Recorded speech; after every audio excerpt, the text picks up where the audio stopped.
C'est le printemps, maintenant on se balade dehors, et pourquoi on n'irait pas se balader dans le Sydney's Royal Botanic Garden, dans The Gardens, un jeu de Matthew Dustan, mais il n'est pas le seul dessus puisqu'il est également avec Brett J. Gilbert, illustré par Kerry Aitken et édité par Grail Games. C'est pas facile à dire tout ça. On se retrouve pour la partie et juste après mon avis comme d'habitude. Bonne vidéo. Et voilà, on est sur la mise en place de Gardens. Vous allez voir que c'est ultra simple. Ici, on a déjà le plateau des scores. On commence avec un meeple sur le 0 et je vous le dis d'emblée, une partie solo est gagnée si on fait 2 fois le tour du terrain, c'est-à-dire qu'on fait 100 points. Et puis vous voyez à droite qu'on a notre petit plateau personnel qui est divisé en 3 rangées. Une rangée supérieure coin port, une rangée inférieure coin ville et puis une rangée centrale. On commence d'ailleurs avec une tuile de départ que l'on met au milieu. Ça c'est pour la version de base, mais on peut faire une variante expert où on peut le décaler un peu sur les côtés. Et sur cette tuile de base où on voit déjà qu'il y a une rivière et un petit chemin sur les côtés, eh bien on met un meeple de notre couleur. Nous on sera bleu pour que ce soit bien visible à la caméra sur chaque ligne horizontale au milieu. On prend bien sûr notre jeton premier joueur qui ne sert à rien puisqu'on est tout seul, mais je le trouve tellement joli avec cette petite cigogne, même si j'imagine que c'est pas une cigogne, que j'avais envie de le mettre sur le tableau. On va également mettre 3 petits paquets de cartes qui vont correspondre en fait à chaque fois à une partie du tableau. Ici vous voyez A c'est en haut, B ça sera au milieu et C ça sera côté ville. Ce sont les cartes que l'on va disposer dans notre jardin puisque la partie sera terminée quand on aura rempli, et on remplira obligatoirement notre petit tableau de 12 x 12. Donc pour une mise en place solo on met 2 cartes de chaque catégorie. Hop, on les met ici, le A, le B et le C. On va devoir comme virer notre pion premier joueur. Je voulais que ce soit une vue assez rapprochée quand même. Premier joueur, on va le mettre ici entre le A et le B. Et puis, eh bien, on va mettre nos objectifs de scoring qu'on va mettre ici. Vous voyez que c'est un plateau multicouche, double couche, où on a la place pour mettre des petites tuiles. On va récupérer les tuiles de base, mais il y a des tuiles avancées. Pour l'instant, je joue encore aux tuiles de base parce que malgré j'ai fait que 4 parties, c'est assez peu, mais je n'ai pas encore atteint les 100 points. Mon meilleur score, c'était ma dernière partie, c'était 99. Donc on s'en approche. Comment on met les tuiles? Vous voyez qu'elles ont un dos bien clair, donc on a juste à mettre sur le bon design. Mais avant de les positionner, eh bien, je vais vous expliquer comment ça marche. À chaque tour, on va choisir une carte parmi les 2 de chaque rangée. Donc à chaque fois, on va choisir de quoi remplir techniquement une colonne. On est obligé de le faire, on ne peut pas choisir 2A et puis délaisser le C, on prend une carte des 2 proposées. On les met dans l'ordre, on choisit dans l'ordre qu'on veut, ça peut être d'abord A, puis B ou CBA, vous faites comme vous voulez, et vous allez placer par exemple, vous prenez cette carte-là, de toute façon ce sont exactement les 2 mêmes, donc ça ne change rien, et vous allez la placer toujours adjacente à une autre carte de la même ligne, mais soit à gauche, soit à droite, c'est vous qui choisissez. Par exemple, vous prenez celle-là, parce que de toute façon celle-là on la mettra forcément. Vous la placez à gauche et donc instantanément votre meeple, tac, se déplace sur cette carte. Si la prochaine fois vous mettez une carte là, il se déplacera là et il marquera les scorings en fonction de la carte. Si par exemple vous avez une carte là et la prochaine vous la mettez là, et ben vous allez vous mettre sur la nouvelle carte et vous allez marquer les scorings de la nouvelle carte qui correspondent à votre trajet entre vos 2. Donc ça va être intéressant d'essayer de faire des allers-retours parce que plus vous faites des allers-retours, plus vous croisez des cartes et donc potentiellement plus vous allez faire du scoring. Ces scorings, quels sont-ils? Eh bien vous avez un scoring pour les arbres, c'est-à-dire que ça c'est un scoring immédiat quand vous vous arrêtez sur une carte avec un des arbres légendaires, spéciaux, je vous dirai peut-être les noms en cours de partie, eh bien vous marquez le nombre, vous marquez des points en fonction du nombre d'arbres de cette catégorie que vous avez remarqué, que vous avez rencontré de votre point de départ à votre point d'arrivée. On a un objectif sur les fontaines. Si vous arrêtez sur une fontaine, vous marquez le nombre de points par nombre de tuiles où il y avait une rivière, que ce soit sur la tuile d'arrivée ou les tuiles que vous avez rencontrées. Là, par exemple, il y avait 3 rivières croisées pendant la promenade, 3 points. Vous avez également un scoring sur les bancs. Sur les bancs, quand vous vous arrêtez sur un banc, vous marquez 1 point par carte adjacent. Donc vous pouvez mettre jusqu'à 9 cartes tout autour. Il faut penser d'ailleurs toujours à compter les points de la tuile de départ. Il y a des choses dessus. Ensuite, on arrive sur les scorings de fin de partie sur les arbres. Vous voyez, fin de partie, c'est écrit ici. Pour chaque ligne, vous allez compter combien d'arbres différents spéciaux vous avez et vous marquez ces points-là. Assez simple. Pareil, on a un scoring sur les rivières. Si vous arrivez à faire une colonne entière, eh bien c'est 5 points. Si vous arrivez à faire 2 parties de rivière collées, eh bien c'est 2 points. On va également compter le plus gros chemin. Vous voyez ici qu'il y a un début de chemin. Et bien vous allez compter le plus gros chemin dans votre parc. Et pour ce plus gros chemin, c'est 1 point par carte qui constitue ce chemin. Et le dernier scoring, celui-là c'est un scoring spécialement en solo parce qu'en multi, il va y avoir des points sur celui qui a la majorité de statues. Là on est tout seul, donc on se dira qu'on a forcément une majorité. Et bien donc on doit essayer de mettre au moins une statue par ligne. S'il y a une ligne sans statue à la fin, on a moins 10, donc on peut avoir jusqu'à moins 30, ce qui est quand même assez important. Il faut essayer de mettre des statues partout, ou en tout cas dans chaque ligne. Et vous avez déjà compris l'intégralité des règles, c'est assez simple, on va voir en partie comment ça se déroule plus précisément. Je vais essayer de vous retrouver les noms des arbres, et puis on va partir tout de suite. Voilà, nouvelle mise en place encore une fois, parce que je me suis rendu compte que je tournais ma partie sans avoir appuyé sur le bouton enregistrer de la caméra. Bon, c'est pas très grave, je m'en suis rendu compte après 3 tours. Donc voilà, on est bien en place, nouvelle préparation. Je vous l'ai pas dit, mais bien sûr, la partie est terminée quand j'ai rempli totalement mon plateau, et dans ce cas-là, on compte les points. Alors, qu'est-ce qu'on a sur cette nouvelle mouture? On voit des choses assez intéressantes, parce qu'il y a de quoi déjà faire une rivière complète de haut en bas, ce qui peut être pas mal. Reste à savoir de quel côté on se la construit, est-ce que ça change quelque chose? Je ne pense pas. Donc, on va déjà choisir plutôt celle-là, en haut. Pourquoi? Il n'y a pas de fontaine certes, mais il y a un arbre. Un arbre, ce spécial-là, il s'appelle l'acacia Pycnantha, j'aurais dû mettre ma feuille ailleurs que dans un reflet du soleil. Et donc, on compte sur notre déplacement combien d'arbres de ce type on a croisé. C'est notre seul, un seul, ça fait 1 point, c'est noté ici. Ici, les deux, ce sont exactement les mêmes. Hop, une rivière avec une fontaine. Quand il y a une fontaine, on compte le nombre de rivières qu'on a croisées. On en a croisé une seule, donc 1 point. Et en bas, maintenant, reste à savoir si on met une fontaine. Est-ce qu'il nous ferait 1 point? Non, ça fait 2 points, parce qu'on a quand même une rivière ici aussi. Ou est-ce qu'on compte la statue? Comme ça, on est tranquille, on a déjà notre statue. Je pense que c'est ce qu'on va faire. Parce que 2 points, c'est pas non plus énorme. Hop, tac, on se met ici. On ne marque pas de points parce qu'il n'y a pas de fontaine, mais à la fin de la partie, on sait qu'on aura au moins 5 points, parce qu'on a une rivière totale de haut en bas, et on a déjà notre statue, donc c'est 10 points négatifs qu'on n'aura pas. Hop, nouvelle mise en place. Ok, très bien. Alors, maintenant, ça serait bien de penser à commencer des chemins, histoire de pouvoir se balader au moins dans toute cette partie du parc. On sait qu'à droite, ça sera coincé, donc c'est ici qu'on va essayer de faire un gros réseau de parcs, de chemins. Donc, on va prendre plutôt... Ah non, on va pas la prendre tout de suite. Si, on va pas la prendre tout de suite, vous allez comprendre pourquoi. Du coup, ici, en haut, il n'y a pas de chemin possible. Donc, on va se dire plutôt qu'on prend... Est-ce qu'on recommence une autre rivière à droite? Non, pas tout de suite. On va prendre les arbres, hop, qu'on va mettre encore un peu ici. Je vous ai dit, j'aimerais bien garder de quoi faire un chemin. Hop, on croise 2 flamboyants bleus. Si on en a 2, c'est 3. 1, 2, 3. On est à 5 points. Et du coup, là, je me tâte. Soit des bancs avec un chemin, soit les arbres. Non, on va prendre les arbres. On va prendre les arbres pour le milieu. Hop, je vais les mettre aussi à droite. Tac, j'ai déjà oublié 2 acacias, c'est 3 points. 1, 2, 3. Et donc au départ, je voulais attendre pour mettre le banc, parce qu'on a compté des points en fonction du nombre de cartes adjacentes, et donc je me disais c'est plus intéressant d'attendre d'avoir mis une carte ici, parce que ça fera 1 point de plus. Finalement, j'ai pas mis de carte. Si je mets le banc là, ça fait 2 points. Si je mets de quoi faire un début de rivière et continuer mon chemin avec mon pont, pourquoi pas? Mais la probabilité que j'ai une carte avec un pont, une rivière pont, c'est pas si fréquent que ça. Donc il y a de grandes chances que j'arrive pas à faire finalement une rivière. Donc je pense que je vais quand même mettre mon chemin avec mon banc. Ça me fera que 2 points, mais c'est pas bien grave, c'est déjà mieux que rien. Et surtout, ça m'offre un chemin vers le haut et un chemin vers la gauche, ce qui est pas mal. Allez, du coup, hop, 2 points, on arrive à 10. Donc là en haut, j'ai que des fontaines. Que des rivières, pardon.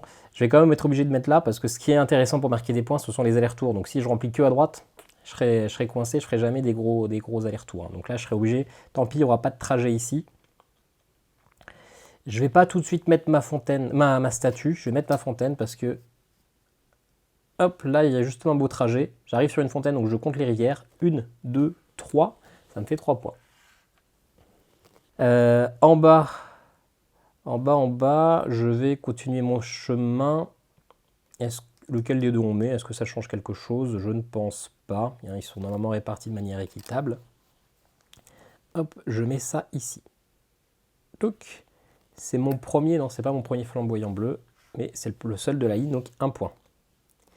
Et du coup, est-ce que je mets une rivière là? Ça pourrait être pas mal, ça me ferait quand même 2 points. Et en plus, il y a un Callisternon viminalis. Parce qu'on se rappelle que plus on a d'arbres différents par ligne, ça fait des scorings à la fin. Où est-ce qu'on met ça? Ça fait un trajet. Ça fait un banc, donc 1, 2, 3, 4, 5, 6 points. 6 points et plus le chemin, donc en fait même 7 points officiellement, quoi. Alors que ça me ferait 2 points, 3 points, peut-être avec la variété, mais ça me fait 7 points au maximum. Je pense que je vais quand même mettre le banc. Hop. Donc je me déplace, hop. 1, 2, 3, 4, 5, 6 cartes adjacentes. Ça fait qu'on arrive à 20 points. Ça monte petit à petit, on se rend bien compte que les départs vont être longs, et puis plus on aura posé de cartes, plus les combos vont s'enchaîner. Et en plus avec les scorings à la fin, on fera beaucoup de points aussi. C'est ça qui est assez plaisant, c'est d'avoir l'impression qu'on est assez mauvais, et puis à la fin se rendre compte qu'en fait on fait des bons trucs. Ok, en bas on a du banc quoi qu'on fasse. En haut on a de la rivière avec des chemins, et là on a 2 rivières aussi. Ça m'embête un peu de trop me mettre à droite quand même, hein, parce qu'après je pourrais plus faire mes allers-retours, je vais vraiment être coincé. Mes bancs là, ils me rapportent pas grand chose non plus. Alors est-ce que ça serait pas le moment de mettre un banc là et puis tant pis, hein, je score pas grand chose dessus. Enfin, je score des trucs là, mais je perds mon chemin. Je pense que c'est ce qu'on va faire d'ailleurs. Hop, on va le mettre là. On va peut-être attendre un peu parce que je vais peut-être passer une carte aussi ici. Si je mets une rivière là, il faudrait que j'arrive à en mettre une là. Ce qui est possible. Mais ça ne me fait pas un super scoring. Si je mets ma rivière là, après j'ai de quoi faire ici potentiellement un truc sympa. Et je pense que c'est quand même le meilleur scoring. Allez, je prends la carte là, avec l'acacia. Hop, je m'arrête sur un acacia, donc je compte les acacias de mon trajet, il y en a 3. 3 arbres identiques, c'est 6 points. Ça commence à être plus rentable. Au-dessus, est-ce qu'on met une rivière ou est-ce qu'on met une fontaine? La fontaine, ça me ferait 1, 2, 3, ça me ferait 3 points. Et la rivière, ça me ferait au moins 2 points. Et peut-être même 5 à la fin, donc c'est peut-être un meilleur pari quand même. Allez. On s'est convaincu tout seul. Hop. Ch'touk. Donc il n'y a pas de fontaine, on compte pas de points pour l'instant. Et en bas, ça ne change rien. On va mettre ici le banc là. Et on compte les cartes adjacentes. 1, 2, 3, 4 points. Hop, on arrive à 30. On a fait la moitié de la partie. Alors, on gagne à 100. Ça serait pour moi une belle partie si je suis à 80. Ce serait quand même mon objectif minimal pour vous avoir montré une partie pas trop décevante. Mais je suis vite parti sur le côté droit dans l'espoir de garder mon chemin et là ça me coince. Hein. J'ai plus trop d'aller-retour. Ça m'embête un peu. Ok, et on se rappelle, ici on a une statue et on n'a pas encore de statue en haut, hein, sur les deux là. Donc il faut penser à les faire. Ok, alors qu'est-ce qu'on a? Écoutez, à droite, ça me paraît simple. On va mettre ici l'acacia parce que du coup, hop, de toute façon, j'avais pas d'autres arbres jaunes. La statue, j'en avais déjà une. 1 point, ça me fera une rivière complète, donc 5 points à la fin, et ça me permettra de mettre la prochaine là, puis là, et donc de finir mes allers-retours, de les peaufiner en bas. Au niveau du C, c'est bien. On a des fausses directes. Ensuite, j'espère qu'on voit pas mon crâne sur toute la vidéo d'ailleurs. Je viens de voir que je suis un peu penché sur le plateau. Ce serait pas terrible. Enfin, on l'a déjà fait en vidéo, ceci dit. Hein. Ensuite ici, le banc ou l'arbre violet, le bleu flamboyant. Le banc, ça ferait 1, 2, 3, 4 points. Même 5 si on attend ici. Et le flamboyant, ça me ferait pour l'instant 2 arbres différents. Donc 3 points plus 4 ici. Ouais. Je pense qu'on va quand même mettre l'arbre. C'est, je pense, un peu plus intéressant sur le long terme. Hop, donc je croise. On n'a qu'un seul bleu, 30 points. Et ici, par contre, est-ce que je mets ma statue? Parce qu'il faut bien la mettre. Ou est-ce que je mets la fontaine qui me ferait 1, 2, 3, 4. 4 points. 4 points, ça commence à faire, mais j'aurais plus beaucoup de possibilités de mettre la statue, quoi, hein. J'aurais plus beaucoup de possibilités de mettre la statue. Mais en même temps, j'aurais plus beaucoup d'aller-retour non plus. Allez, je suis joueur. On va serrer les fesses. On va se mettre la fontaine. 1, 2, 3, 4. 4 rivières croisées. Hop là. Là, je suis pas sûr de moi, hein. Les statues, j'aime bien les mettre quand j'ai vraiment que des choix un peu mauvais. Ah, bah j'aurai une statue. Une statue avec un chemin. Donc... Ah, mais il y a aussi un arbre, un arbre magique, là, un arbre spécial. Ah, je sais pas encore. Je sais pas encore comment ça va se finir, cette histoire. Ok. En bas, c'est très mauvais ce qui va se passer, hein. Parce que j'ai plus de chemin. Donc si j'en mets là... Donc soit je mets là et je me grille après, j'aurai plus vraiment de gros déplacements à faire. On verra. Au milieu ici, ok. Ça, je pense qu'on va prendre le banc là pour recréer des chemins. Et avoir un palmier, ça serait quand même bien. Ça me ferait 3 arbres différents dans la ligne. Mais je pense que j'ai pas le choix que de prendre ma statue, hein. Il me reste après plus que 2 cartes. J'ai toujours pas de statue au milieu non plus d'ailleurs. Ça commence à être un peu chaud. Malheureusement, j'ai pas trop le choix. Ici, on va prendre le palmier. On va le mettre ici. Hop. J'ai croisé 2 palmiers sur mon tout petit trajet. 2 arbres, ça fait 3 points. 1, 2, 3, 37. Et ici, ben on va prendre de quoi ramifier ce chemin. Il faut à tout prix qu'on ait une ramification ici, hein. Et ça va se jouer sur du pile ou face parce que je serai obligé de mettre la carte ici, quoi. Donc j'aurai que 2 cartes. Quoique si j'ai qu'une ligne droite, après je peux ramifier. Bon allez, c'est pas encore perdu. Ici, tac, il y a un banc. 1, 2, 3, 4 cartes adjacentes. 1, 2, 3, 4, 41 points. Normalement, sur une bonne partie, à ce tour-là, c'est là où je suis plutôt aux alentours de 48-49. Je suis un peu en dessous, je pense. Allez, on verra bien. De toute façon, on ne peut pas faire grand-chose. Ah, là, il y a une statue pour le B. C'est bien. Il y a même 2 statues, donc bon, c'est bon. Pour les statues, plus de pression, on les a. Ok, ok. Donc là, il y a de l'arbre rouge. Il y a 2 arbres ou une rivière. Dans tous les cas, je ne ferai pas une rivière complète, donc je pense que ça ne m'intéresse pas d'avoir un début de rivière. Donc je vais prendre le double arbre rouge. Hop, ça me fait un 3e arbre dans cette ligne. Et 2 arbres identiques, ça fait 3 points. Ok. Là, maintenant, je vais prendre cette carte-là. Hop, il y a une statue, aucun scoring, mais pas de scoring négatif. Ramifier vers le bas plutôt, parce que je sais qu'avec les cartes qui sont là, bah, que je ne vais pas pouvoir remonter. Donc il faut à tout prix que ce soit celle-là qui puisse ramifier. Au pire, c'est pas dramatique, parce que ça fera quand même un chemin, hein, même s'il y a des petits embranchements qui ne sont pas rejoints, ça reste quand même un chemin dans lequel on peut se déplacer. Ok, et la dernière carte, et bah du coup, ça m'embête un peu. C'est pas un scoring, c'est un scoring un peu mort, hein, c'est une carte qui a 1 point, alors que si je mets 2 arbres jaunes, ça m'en fera 3 croisés, ça me fera 6 points.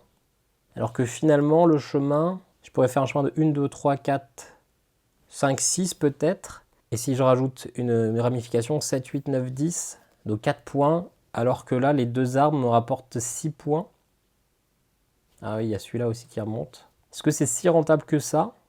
Est-ce que c'est si rentable que ça, de faire ce petit chemin? Pas sûr au final, hein. 1, 2, 3, 4, 5 points supplémentaires, alors que les arbres, ça me fait 6. Donc en fait, non, hein, c'est pas rentable, c'est pas rentable. Ok, allez, je me suis convaincu. Tant pis, se promèneront que dans ce petit trek-là, là. Hop, j'ai croisé 3 acacias, ça fait 6 points. Allez, on est à 50.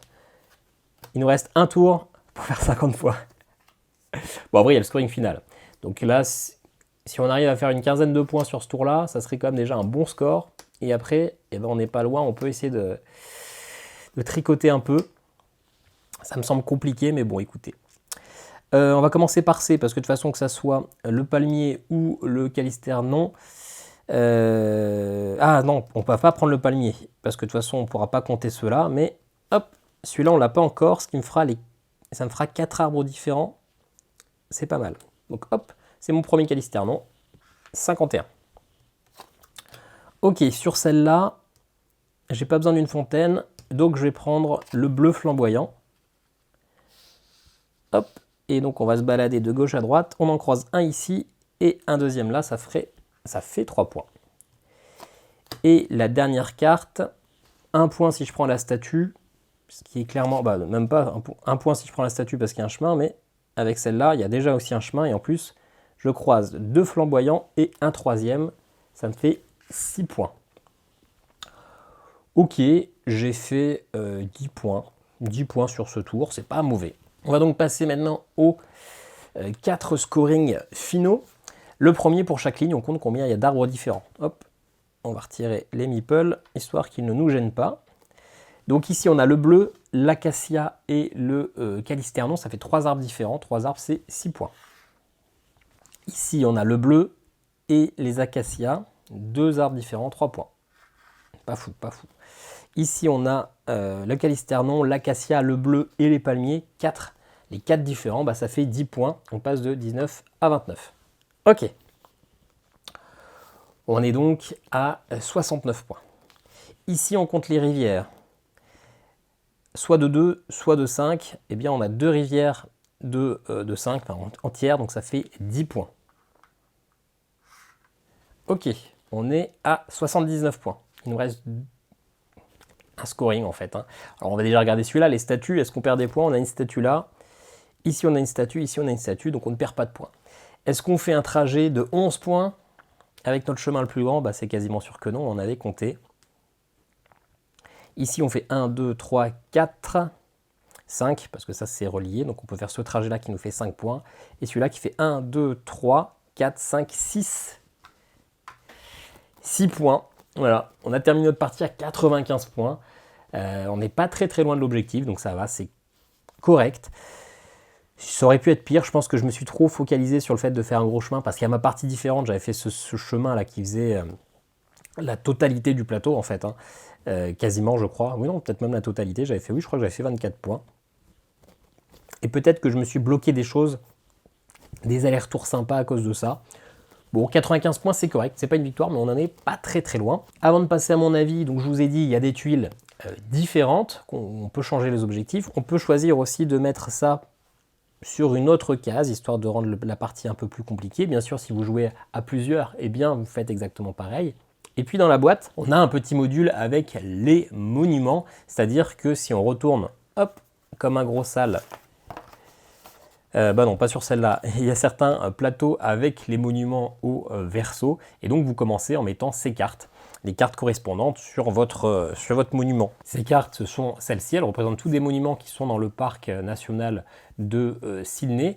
Et en fait, quand vous allez recouvrir votre carte par une carte classique que vous avez récupérée, eh bien, vous allez récupérer votre monument. Il n'y a que le premier qui met une carte dessus, qui récupère son monument, et donc tout simplement le monument, vous allez le placer sur ce petit plateau, sur l'une des 2 faces souhaitées, soit un scoring de 3 points, par exemple pour celle-là, soit ici une autre condition de victoire. Donc ça rajoute un petit côté un petit peu expert entre guillemets. Est-ce que vous voulez scorer? Est-ce que vous avez d'autres conditions de victoire? C'est une course parce que c'est le premier qui va recouvrir ce monument qui va pouvoir choisir, et surtout ça lui apporte une capacité spéciale que seul le personnage, que seul le joueur en question pourra avoir, donc c'est quand même très intéressant. Bien sûr, pour du solo, ce n'est pas conseillé, sauf si vous souhaitez une partie beaucoup plus simple, c'est ce qui est écrit dans les règles du jeu, parce que forcément, si vous prenez 3 points bonus quand vous recouvrez vos monuments, ça fait 4 x 3, 12 points faciles, et donc là, forcément, j'explose les scores. Voilà, je voulais quand même vous montrer cette petite extension, et puis on se retrouve tout de suite pour mon avis. Et voilà pour la petite partie de The Garden, c'était une défaite, mais pas trop minable, 95 points, c'est correct. The Garden, c'est vraiment un jeu dont on n'a quasiment pas entendu parler à la sortie. Je ne suis même pas sûr qu'il y ait des vidéos sur YouTube, si probablement il y en trouve toujours au moins une vidéo sur un jeu, mais c'est vraiment pas un jeu qui a fait beaucoup de bruit. Moi, je l'avais acheté en solde en janvier, puisque le jeu m'avait attiré à sa sortie, mais c'était quand même un jeu, alors j'ai pas pu vérifier les prix, mais je crois que c'est un jeu dans les 40 €, ce qui me semblait un peu cher. Et on va y revenir, le prix fait partie un peu de mon avis, généralement je dissocie, mais là, je trouve que c'est important, surtout que c'est un avis d'un joueur solo. The Garden, ça marche bien, c'est un jeu de pose de tuiles, même si ce n'est pas des tuiles qu'on va placer, ce sont des cartes, c'est assez sympa. Ce qui est assez sympa, c'est cette notion d'aller-retour, de scoring à l'instant T sur le type de carte sur lequel on va tomber, et donc du coup sur ce genre, sur les différents bonus qu'on a croisés au cours de notre voyage, d'une part, d'un côté à l'autre de notre plateau. Ça, c'est assez malin.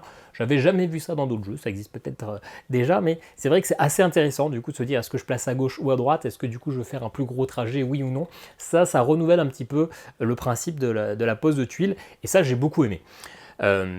Clairement, c'est un jeu que j'ai bien aimé dans tous les cas, mais que je ne vous conseillerais peut-être pas, parce que justement, je trouve que le jeu est beaucoup trop cher pour ce qu'il est. Alors certes, dans le jeu, on peut jouer jusqu'à 4, donc il y a tout le matos pour jouer à 4. Là où moi, je suis tout seul, je vais jouer avec un quart du matos.